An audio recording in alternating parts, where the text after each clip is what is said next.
inspire, and motivate. These are women who ignore the naysayers, take the road less traveled, and inspire others to dream big. Now, today I have a very special guest. She is the co-founder of Absolute Combustion. Kolyea Karrington is with us today, and she's also one of our 100 Women of Inspiration book contributors. As we hit the roads in 2021 in September, traveling across Canada, featuring inspiring leaders such as Kolyea. So I'm super excited to welcome you to the show today. Thank you so much for having me here. I'm excited to be here. Well, awesome. And we are going to get right in here. Now, what I find so incredibly inspiring is not only are you born and raised Albertan? I was actually born in Vancouver and I moved to Alberta too long ago. Okay, so we're going to dive in there. Like, where did you start? Like, where did your story start? I mean, if you grew up in Vancouver, how did you get to Alberta?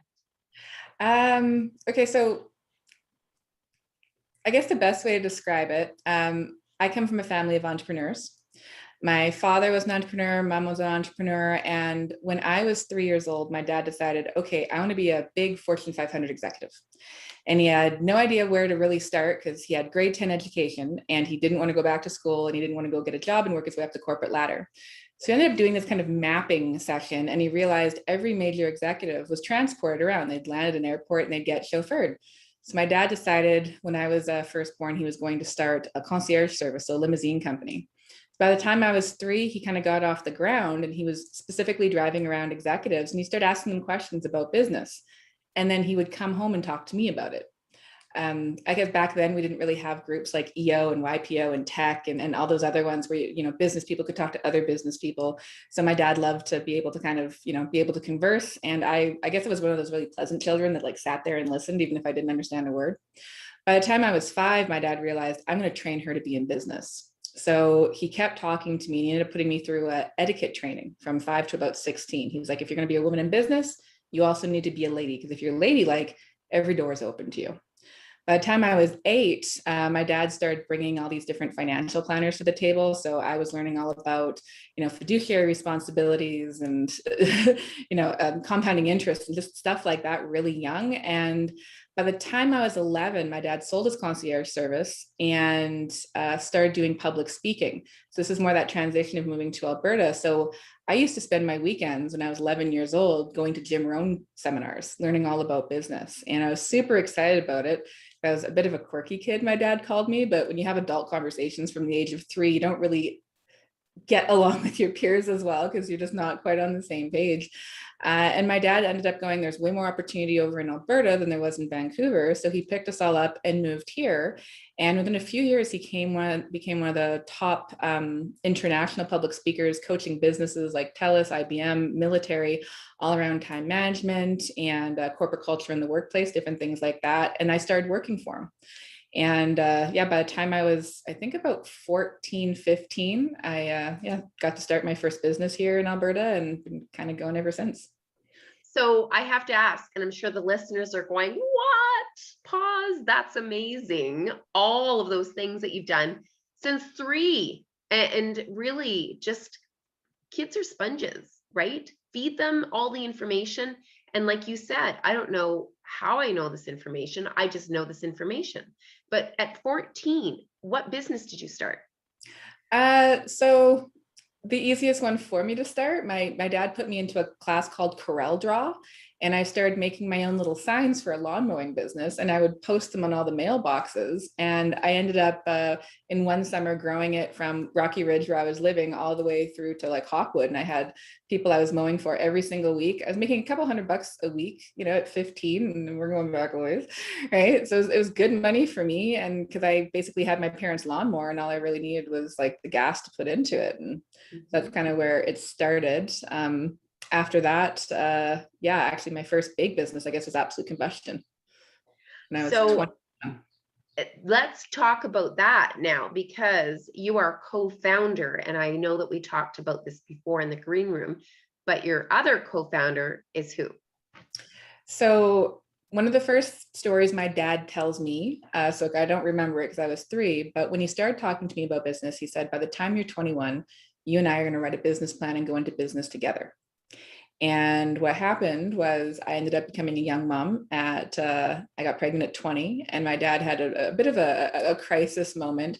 And it was interesting. His crisis was more about the next generation. So Al Gore was talking about climate change at the time, and it was very impactful for my dad. He was like, well, will this child be able to like breathe clean air? Will he be able to play in a playground that wasn't a landfill? Will he be able to swim in an ocean without pollution? Like, is this possible?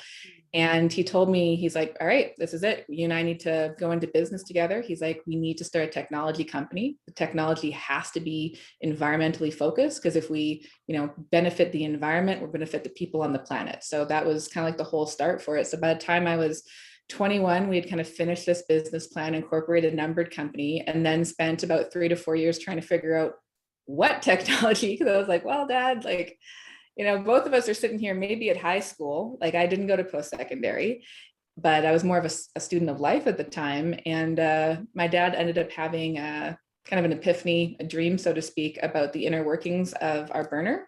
And we took that, raised money, developed it out. And today it's one of the cleanest combustion burners in the world. Incredible story. Like, I love the figure it out piece. And the lived experience piece. And I think entrepreneurs, and let me ask you this question, do you think they're born or made? So I would actually say a little bit of column A and a little bit of column B. So if I didn't have the exposure to an entrepreneurial style family, and they focused heavily on, being in business, that I could do anything I wanted to be. It didn't matter about my gender. It didn't matter about my ethnicity. It was like, you can do anything you want to do. You just need to have a passion for it. Make money doing what you love.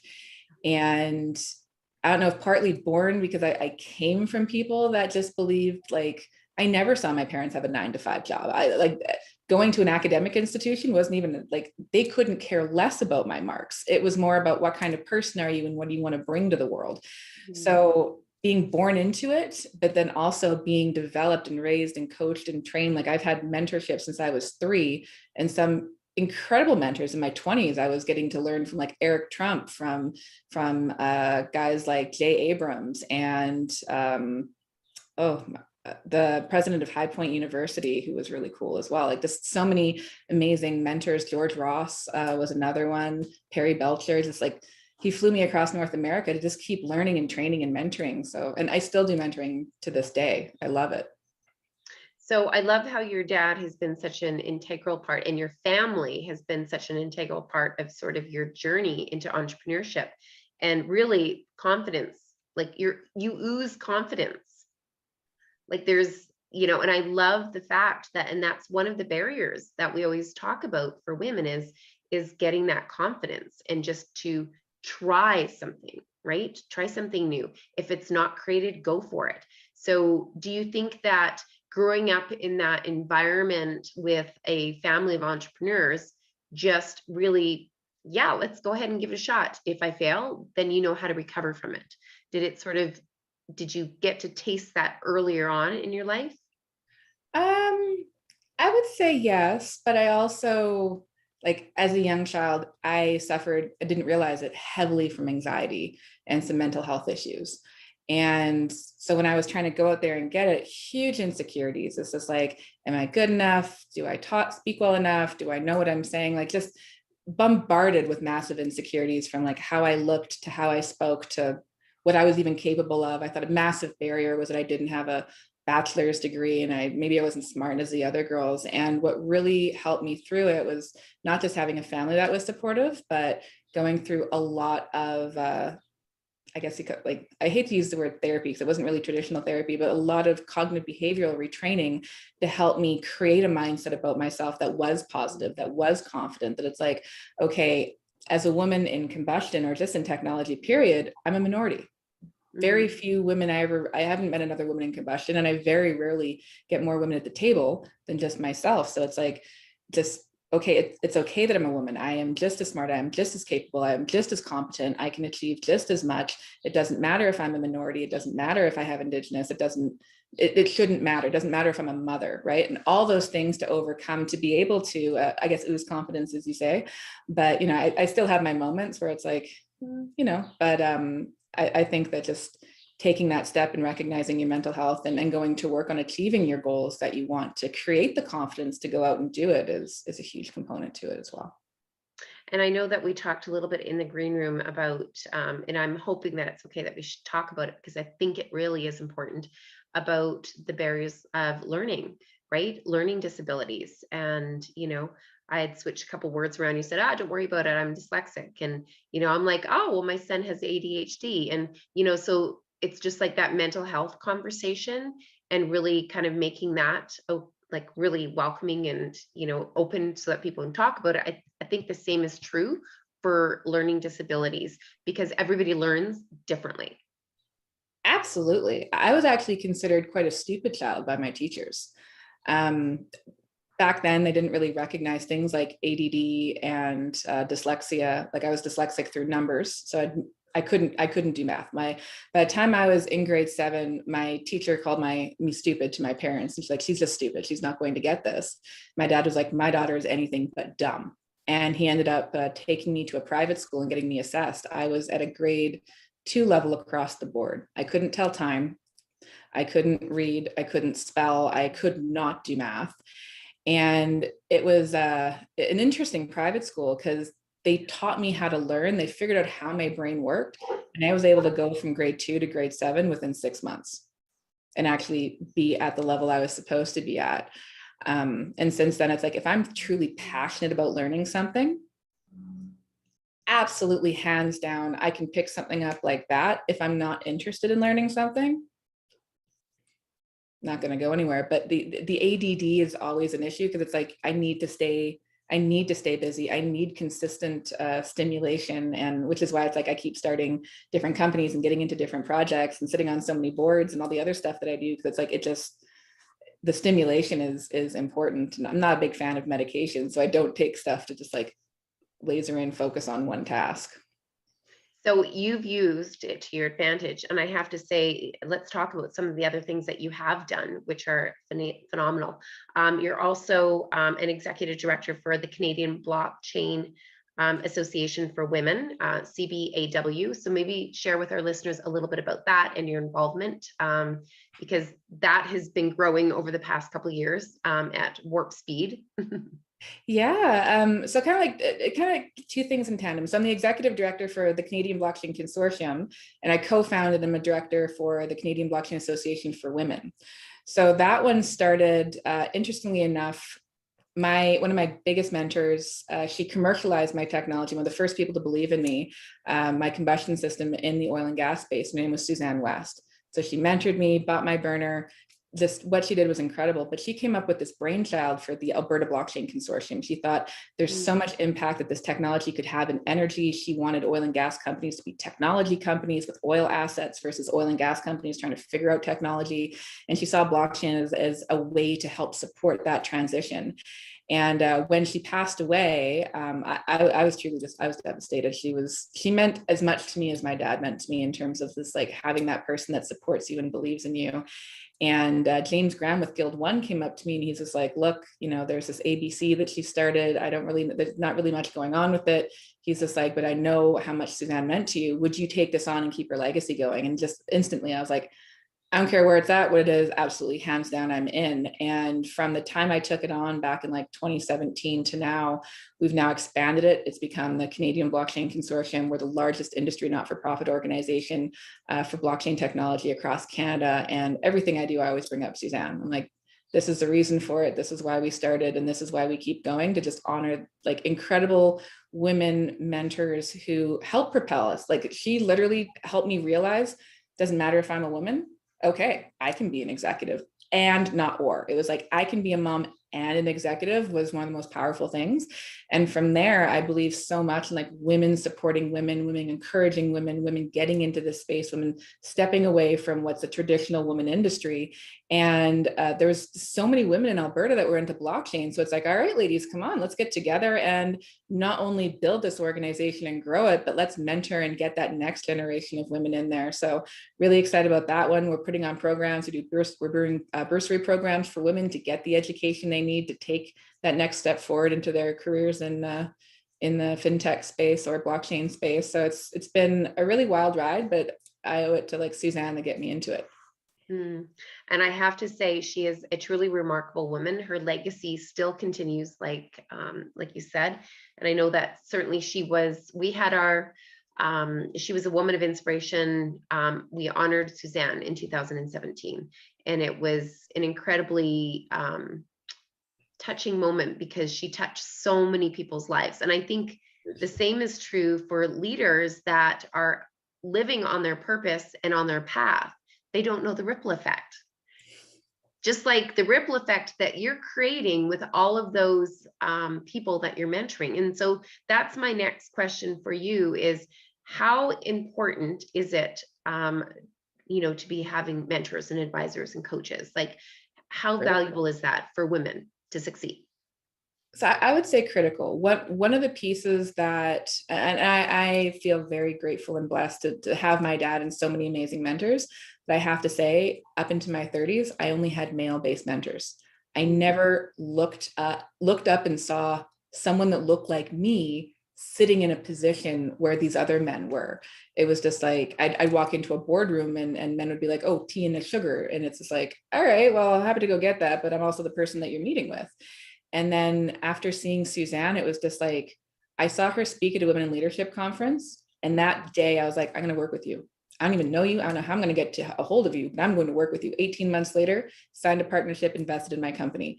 I got to see me sitting on stage. I got like, even if she wasn't my skin tone, it was just like, you're a woman, you're brilliant. You started your own company, you started multiple businesses, you're generous, you're giving back, and so authentic.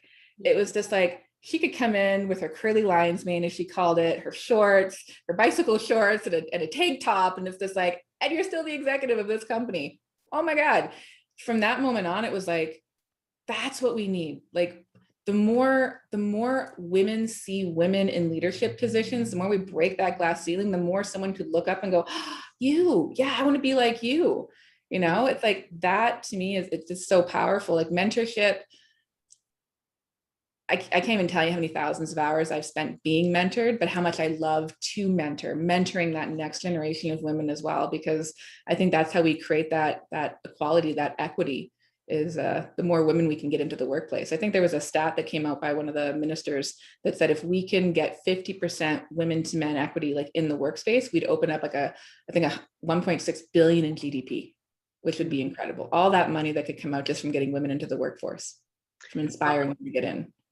Well, I think those opportunities are certainly well underway. I know we've got a lot of work to do, but that's why we do the work that we do. And certainly women of inspiration, every single woman that has that role in a leadership role hasn't got there by herself and realizes the value, just like you said, of mentorship. It's critical. It's critical to pay that knowledge forward and not hold it, right? It's better when it's shared so that you can lift others up around you. I'm going to ask you the question though, I get a lot of questions about, should I step into that spotlight? I'm the leader of a company, but it's like this ego and people are scared of, it being all about me, so what would you say to help the women that are in leadership roles that should be, standing in the spotlight, to share their knowledge for others? What would you say to them, to help them get through that barrier of, thinking that it's self-serving? Well, I can say I have been where you are. I know exactly what that feeling is. It's just like, am I showboaty? I'm going to look like, I'm overconfident, I'm cocky. It's just, we're Canadians, we're polite. And, you know, if we do something great, it's like, well, don't tell anybody about it, because I don't want to, you don't want to lose friends almost. It's like the more successful you become, the more people know of your success. There's people in your life that are naturally going to dissipate. And there's people who might be jealous of it. There's insecurities around, do I deserve this success? You know, like, have I really earned this? Like, there's other women doing amazing things. Who am I? And I would say to them that it's just like, you were born and you breathe air, and you have every right to be loved, to be recognized, to be, you know, adored, to have your work and what you've done to be absolutely amplified for all to see. Because if you don't step out of the spotlight, if you do not shine, right, if you do not share your gifts, you're not helping that next generation realize that they have the potential and capacity to do so as well. So I know it's difficult, like, to, as a woman, to get past that, because it seems like, you know, a man starts company, issues out a press release, and he's like, hey, look what I just did. And it's just like, what have you done? Right. And as a woman, it's just like, there's so much barrier you feel you need to get past. But once you do get past that point, it's like what you're sharing is inspirational. Your journey can become someone else's survival guide. It's like, look what you've accomplished, look what you've overcome, look what you've achieved. You're helping women by doing that. It in some ways, yeah, it is self-serving. Like, I love growing my profile, I love growing my brand, but I had to sit with an emotional intelligence coach and a marketing coach for a year just to get the guts to build my website. Because I was like, this is pure vanity. Like, why am I doing this? Everyone's going to look at me like, wow, you're high on your own horse. And she's just like, but look what you're accomplishing. And look what you're achieving, and where do you want to go, right? Like, and the best way, if people don't know about you, how do you get an opportunity?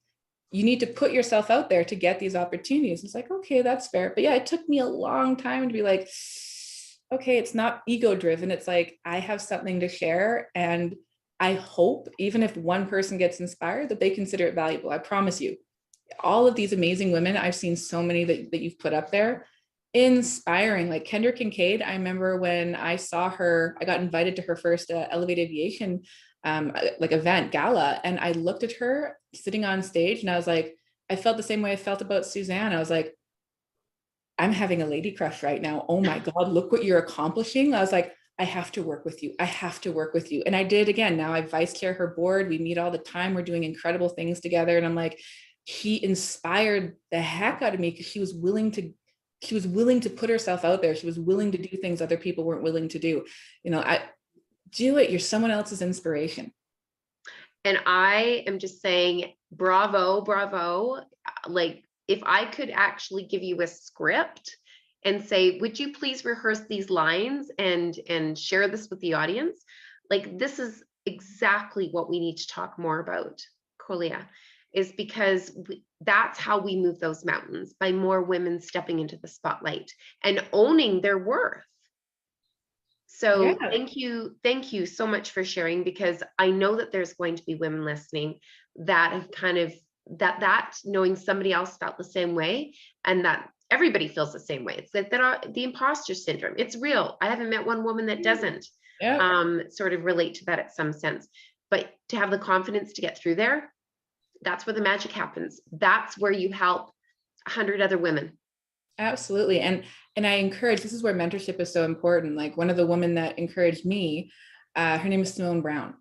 And I sat with her twice a week for a better part of a year to work on gaining that. It's just like, what is my mental barrier to believe that I don't deserve this, or I haven't earned this, or like whatever the negative self-talk is. It's so important to change the story for yourself. It doesn't matter what anybody else thinks. And I know that's the hardest thing in the world. It's the easiest thing to say, hardest thing to do.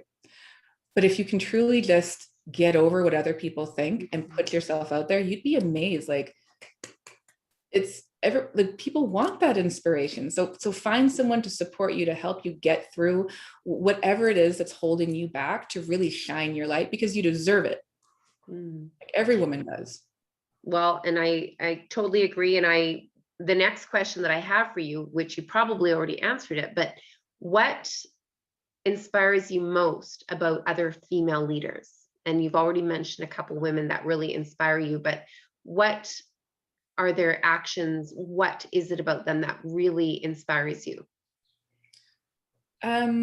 I'd say a few things. Like there's some women that I've sat down with that I could really resonate with. Like when you've overcome things that, traumas in your life, abuses in your life, addictions in your life, and, things that would generally just break a person.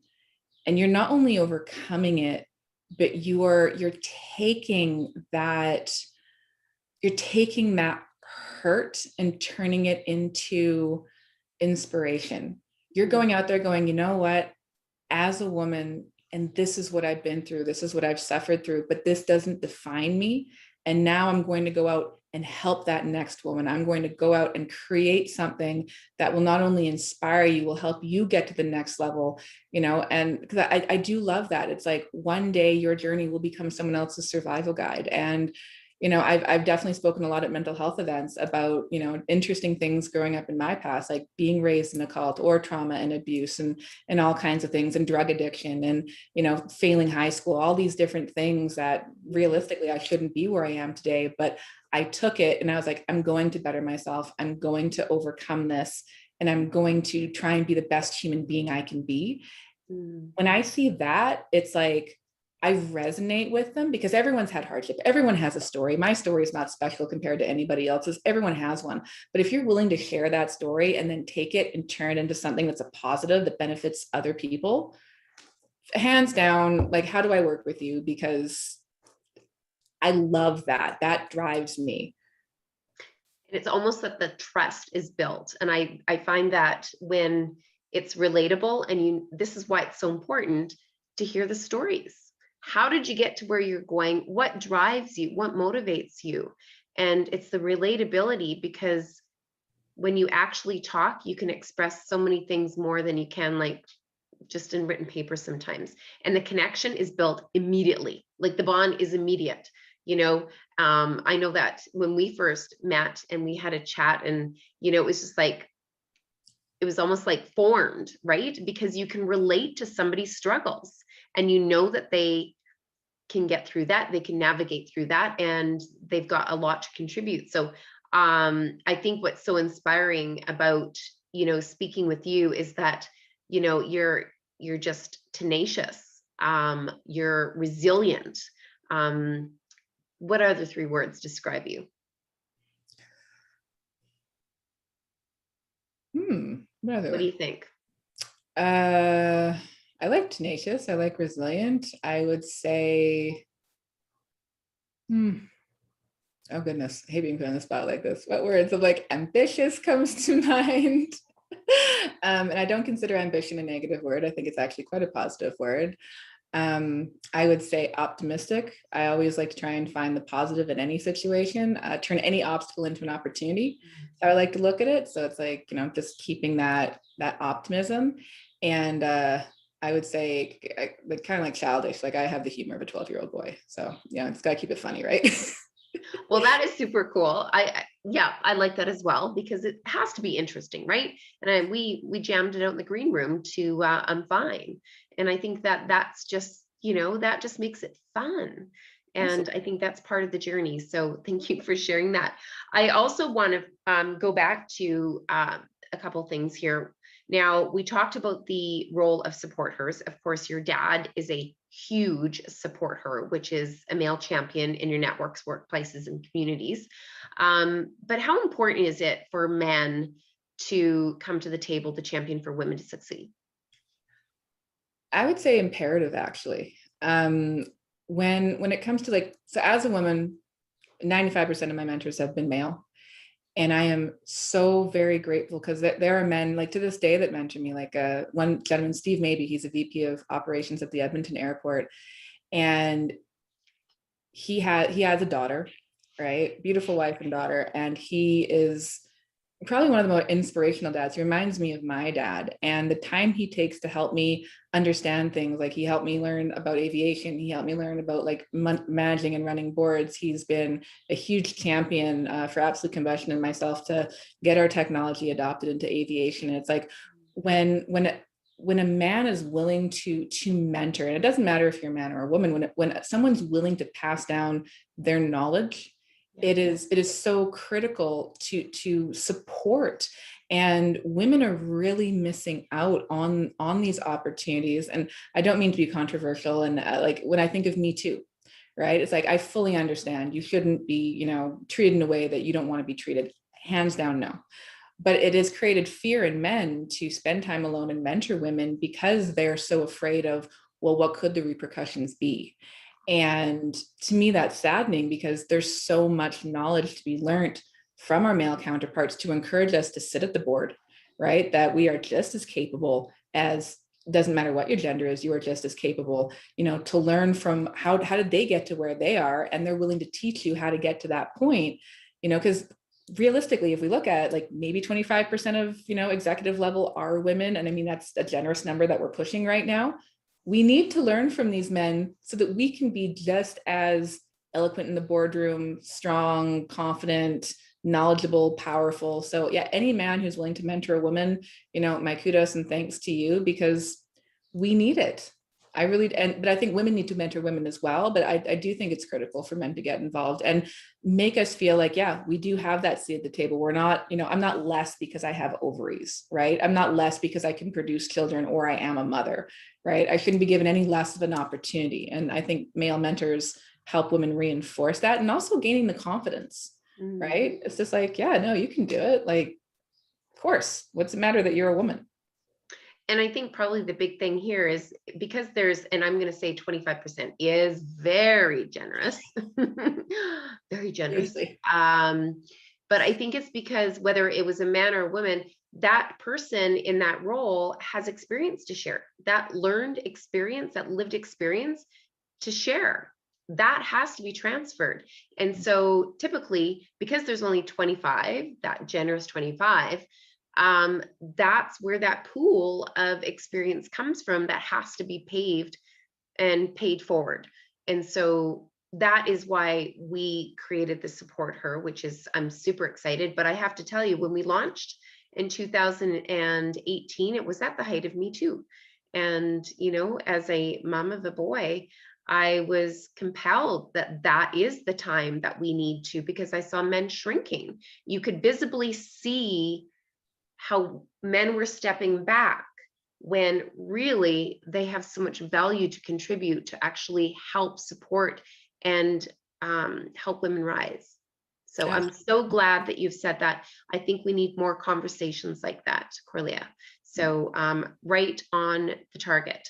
So question for you. What is the biggest sacrifice that you think that you've ever made in starting your business?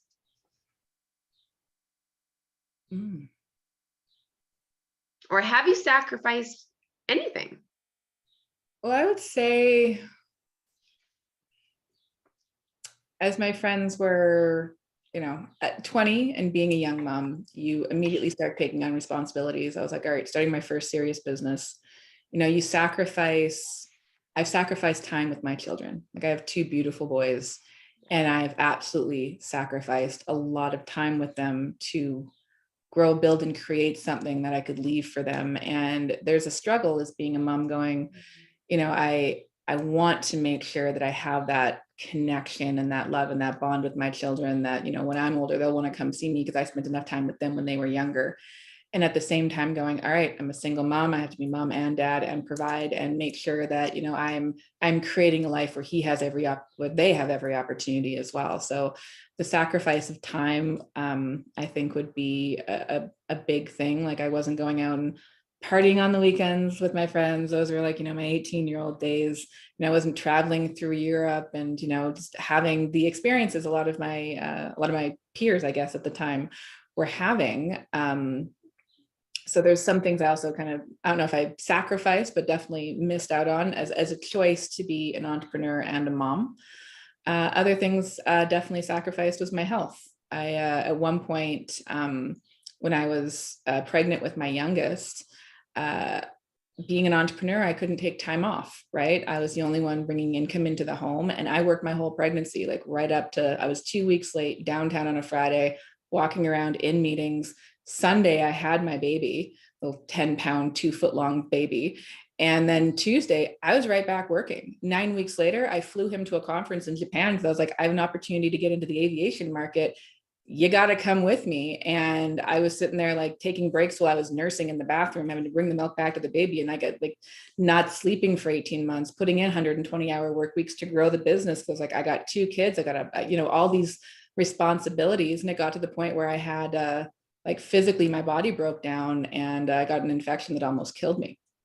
And recovering from that helped me go, all right, I need a little more work-life balance, like, take more time for myself. So health, time, family. I mean, the road to success is definitely paved with a lot of sacrifice, but depends on what's worth it for you, I guess. Would you change it? Would you change that looking back now? Would you change your path and making all those sacrifices now? Like, I guess that's a loaded question because you know how it ended, but would you make tweaks now, or you probably wouldn't be at the same place with your business? No, I honestly, every single experience, no matter how traumatic it's been in my life, I'm grateful for, because I like me, I love me, I love what I'm creating, I love my family, I love where I'm sitting at right now in life. And I know that every single one of those experiences helped create who I am today. And I still, my like mantra is like, I choose to move through anything and everything to continuously become like a better person, a better mother, a better businesswoman. Like, I don't care what I have to go through, I'm going to move through it so I can continue to grow. And I wouldn't change a thing. Like, some things definitely hurt and there's still a bit of a scar, but going to continue to move through it.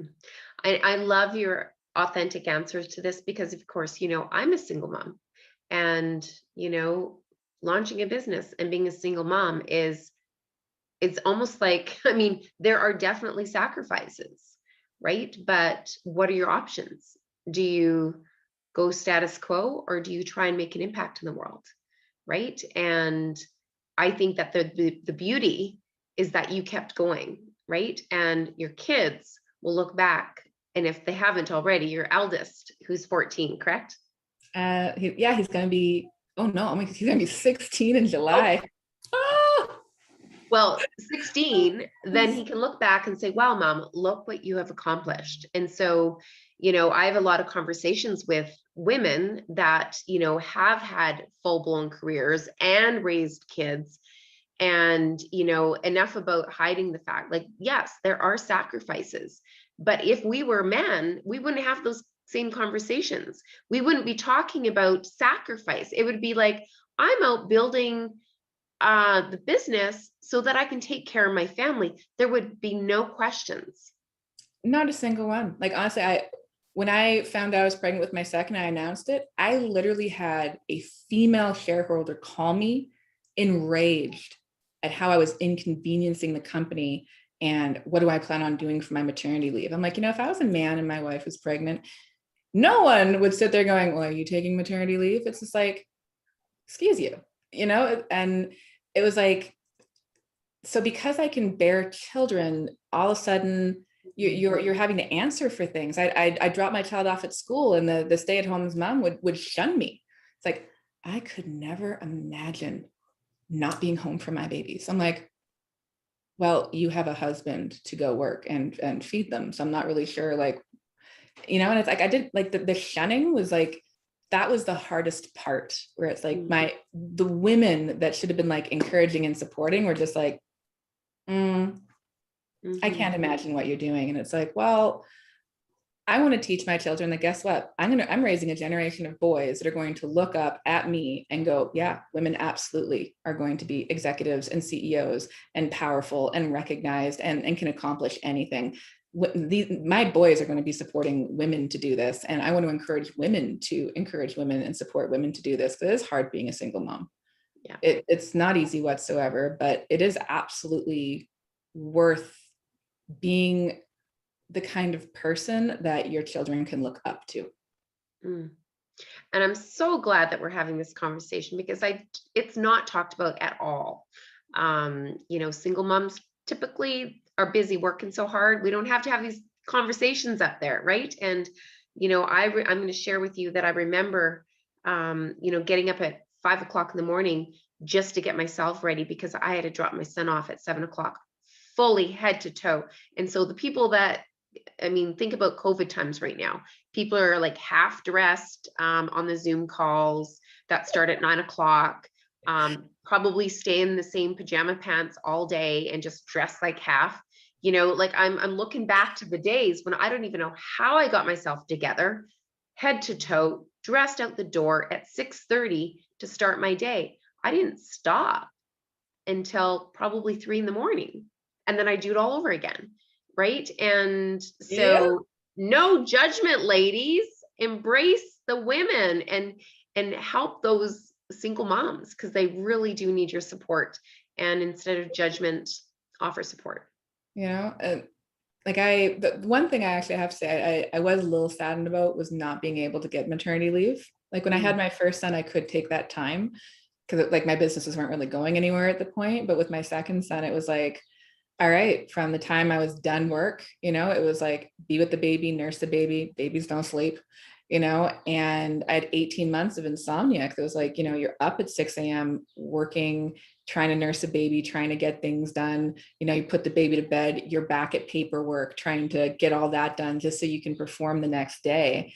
And it's not talked about very much. And I think it should be celebrated when women are trying to create that life for their children, not, you know, I've had a lot of women just shunned for doing these things, but.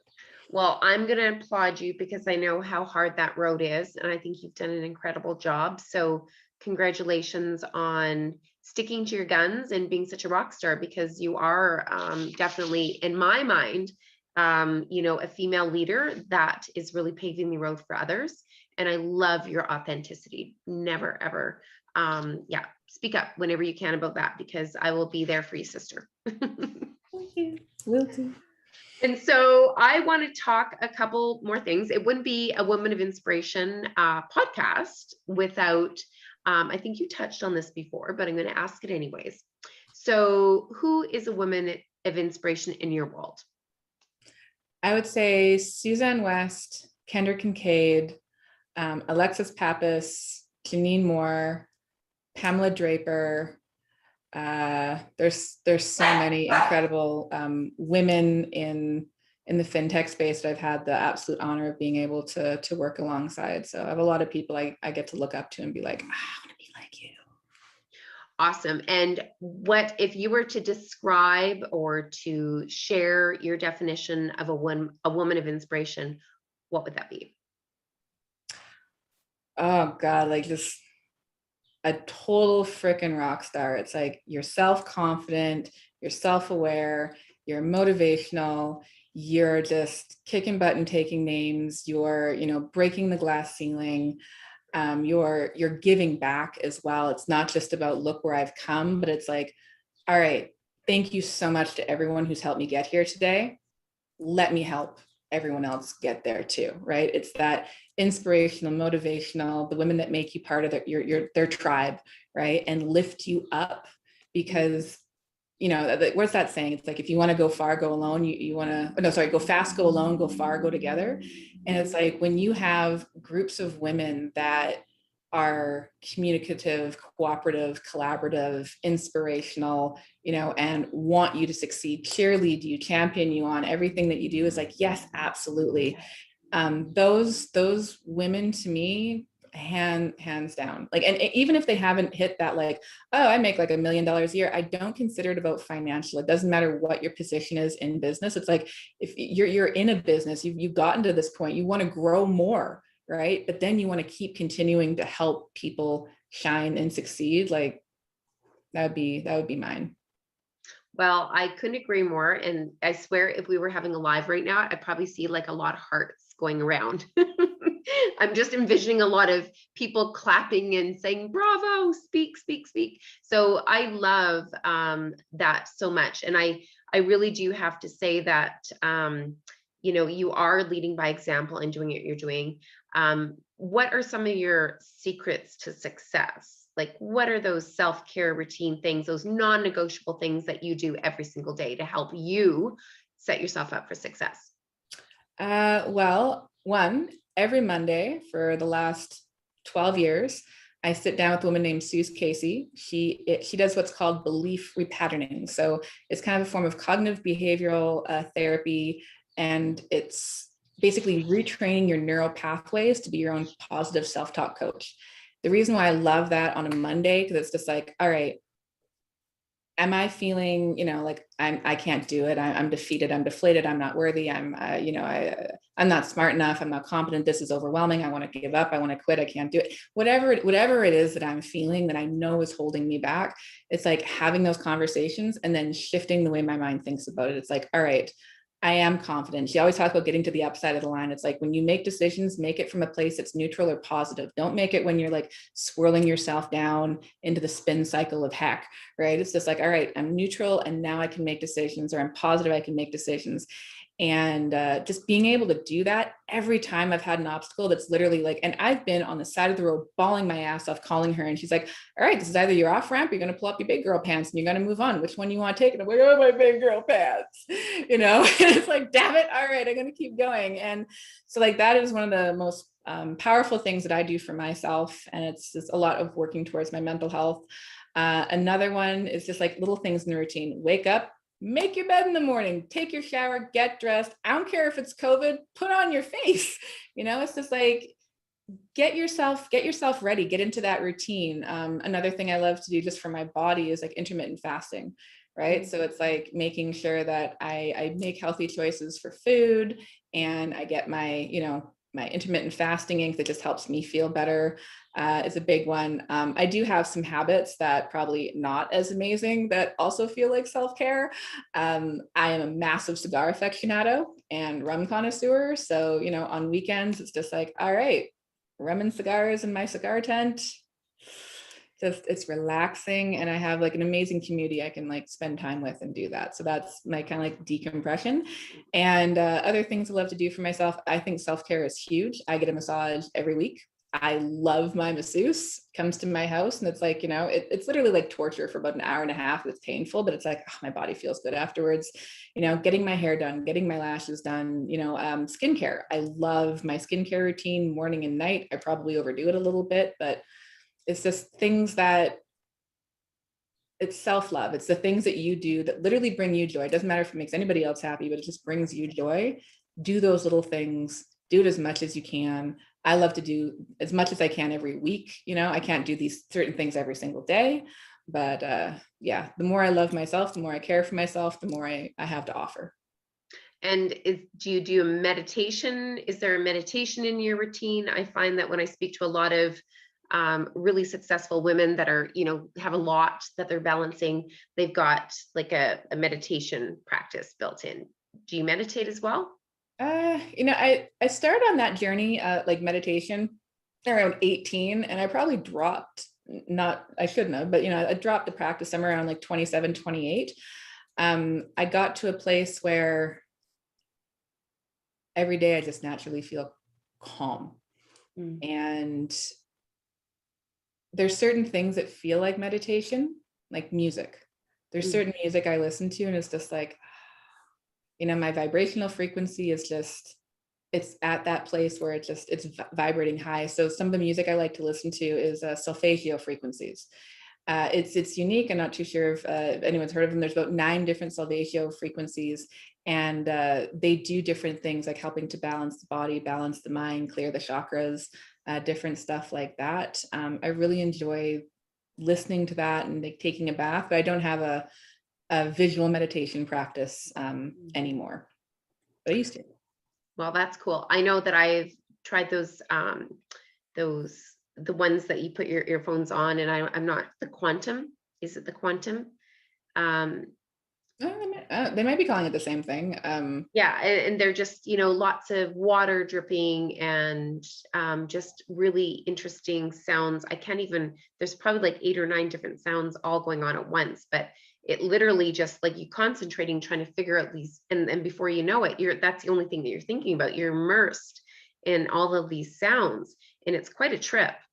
I have I to say, imagine but that's a lot going on.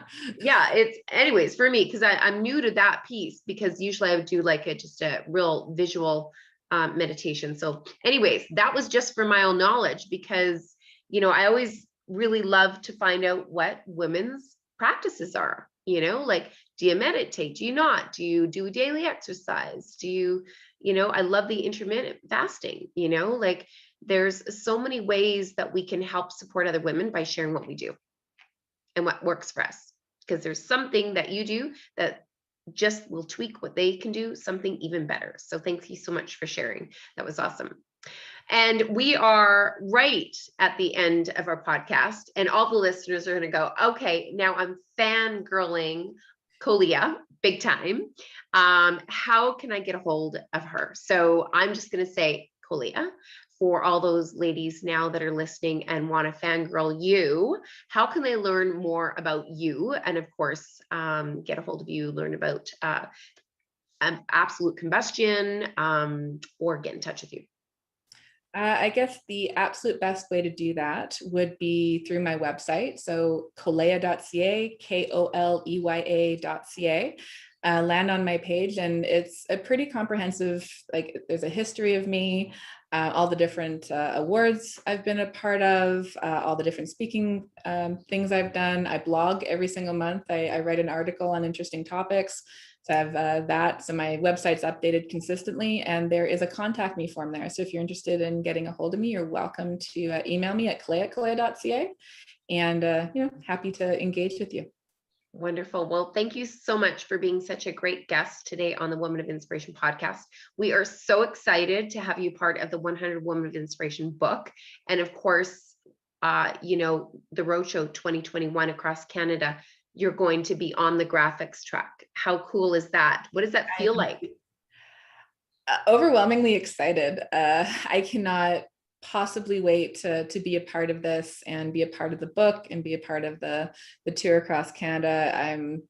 I'm just honored that I get to share this with so many other incredible women. Amazing. Well, we look forward to the journey ahead. And of course, again, thank you so much, Kolyea, for sharing all of your stories and your words of wisdom with our listeners today. And for those of you that are listening to Women of Inspiration podcast, we invite you to share it with a woman, share it with your networks, and tune in for our next episode. Thanks so much.